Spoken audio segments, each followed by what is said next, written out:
মমতা বন্দ্যোপাধ্যায় না পাওয়া বার্ধক্য ভাতা, লক্ষ্মীর ভাণ্ডার নিয়ে এবার বড় ঘোষণা মুখ্যমন্ত্রী মমতা বন্দ্যোপাধ্যায়ের। লক্ষ্মীর ভাণ্ডার এবং বার্ধক্য ভাতার বিষয় নিয়ে কি বড় আপডেট দিলেন মাননীয় মুখ্যমন্ত্রী মমতা বন্দ্যোপাধ্যায়, সেই সম্বন্ধে জানতে হলে ভিডিওটি স্কিপ না করে সম্পূর্ণ দেখুন এবং আপনি যদি চ্যানেলে নতুন হন তাহলে চ্যানেলটি সাবস্ক্রাইব করে রাখুন। রাজ্যে যে সকল সরকারি প্রকল্প রয়েছে সেই সব সরকারি প্রকল্পের মধ্যে অন্যতম জনপ্রিয় প্রকল্প হিসাবে ধরা হয়ে থাকে লক্ষ্মীর ভাণ্ডার প্রকল্পকে।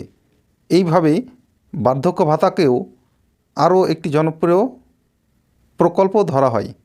আবার প্রয়োজনের কথা মাথায় রাখলে লক্ষ্মীর ভাণ্ডারের থেকেও বার্ধক্য ভাতার প্রয়োজনীয়তা অনেক বেশি।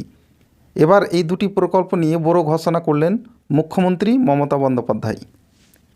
24 লোকসভা নির্বাচনে ফের একবার পশ্চিমবঙ্গের শাসক দল তৃণমূলের তরুপের তাস হতে চলেছেন সরকারি বিভিন্ন প্রকল্পের সুবিধাভোগীরা, তা মোটামুটি স্পষ্ট।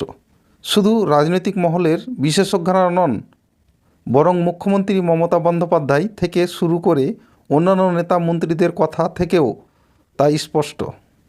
যে কারণে অধিকাংশ ক্ষেত্রেই ঘুরে ফিরে আসতে দেখা যাচ্ছে সরকারি সব প্রকল্পের কথা। মঙ্গলবার মুখ্যমন্ত্রীর জয়নগরের প্রশাসনিক সভাতেও ঘুরিয়ে ফিরিয়ে সরকারি প্রকল্পের প্রসঙ্গে উঠে আসছে। এদিন মূলত বিভিন্ন সরকারি প্রকল্পের টাকা কেন পেতে দেরি হচ্ছে এবং সেই টাকা কবে পাওয়া যাবে সেই সব বিষয়ে বড় ঘোষণা করলেন মুখ্যমন্ত্রী মমতা বন্দ্যোপাধ্যায়। না পাওয়া বিভিন্ন প্রকল্পের মধ্যে উঠে আসে বার্ধক্য ভাতা ও লক্ষ্মী ভাণ্ডার প্রকল্পের টাকার প্রসঙ্গ।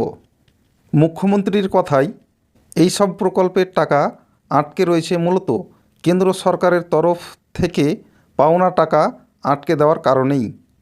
অর্থাৎ আপনারা বুঝতে পারছেন যে মুখ্যমন্ত্রী মমতা বন্দ্যোপাধ্যায় বলতে চাইছেন বা বলছেন যে কেন্দ্র সরকার থেকে যে টাকাটা পাওয়া যায় কেন্দ্র সরকারের কাছ থেকে, সেই টাকাটা যেহেতু কেন্দ্র সরকার আটকে রেখেছে তার জন্যই এই লক্ষ্মী ভাণ্ডার এবং বার্ধক্য ভাতার টাকা দিতে দেরি হচ্ছে।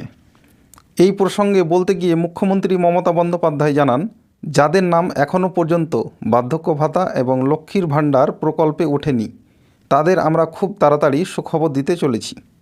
অনেকেই এই সব প্রকল্পের জন্য আবেদন করেছেন। আমাদের আর কয়েকটা দিন সময় দিন। কেন্দ্র সরকার টাকা আটকে দিয়েছে, তারপরেও যারা মুখ্যমন্ত্রী এবং দুয়ারে সরকার ক্যাম্পে আবেদন করেছেন তাদের টাকা আমরা দিয়ে দিতে পারবো। অর্থাৎ তিনি বলতে চাইছেন যে যেহেতু কেন্দ্র সরকার টাকা আটকে রেখেছে তা সত্ত্বেও যারা দুয়ারে সরকার ক্যাম্পে আবেদন করেছেন তাদের টাকা আমরা দিয়ে দিতে পারবো। গত রবিবার অভিষেক ব্যানার্জি নিজের লোকসভা কেন্দ্র অর্থাৎ ডায়মন্ড হারবারে ৭৬,০০০ উপভোক্তাকে বার্ধক্য ভাতা দেন। তাদের আজীবন বার্ধক্য ভাতা দেওয়ার প্রতিশ্রুতিও দেন। এরই মধ্যে মুখ্যমন্ত্রী মমতা বন্দ্যোপাধ্যায়ের নতুন করে লক্ষ্মীর ভাণ্ডার এবং বার্ধক্য ভাতা নিয়ে ঘোষণা রীতিমতো স্বস্তি দিয়েছে সেই সব উপভোক্তাদের যারা আবেদন করেও টাকা পাচ্ছেন না অথবা আবেদন করবেন কি না তা ভাবছেন। তা আপনারা স্পষ্ট বুঝতে পারলেন যে রাজ্য সরকারের যে পাওনা টাকা সেই টাকাটি যেহেতু কেন্দ্র সরকার দিচ্ছে না, সেই টাকার জন্যই রাজ্যের যে অর্থ অভাব রয়েছে তার জন্য আপনারা লক্ষ্মী ভাণ্ডার এবং বয়স্ক ভাতা প্রকল্পের টাকা পেতে আপনাদের দেরি হচ্ছে। তা আশা করা হচ্ছে যে আপনারা খুব দ্রুতই এই লক্ষ্মী ভাণ্ডার প্রকল্পের এবং বয়স্ক ভাতা যে প্রকল্পের টাকাগুলি রয়েছে সেই টাকাগুলি আপনারা খুব দ্রুতই পেয়ে যাবেন, যেহেতু মাননীয় মুখ্যমন্ত্রী আপনাদেরকে আশ্বাস দিয়েছেন। তো এই ছিল আপডেট। ভিডিওটি যদি আপনাদের উপকার আসে, ভালো লাগে, তাহলে লাইক, কমেন্ট এবং শেয়ার করতে ভুলবেন না। Thank you.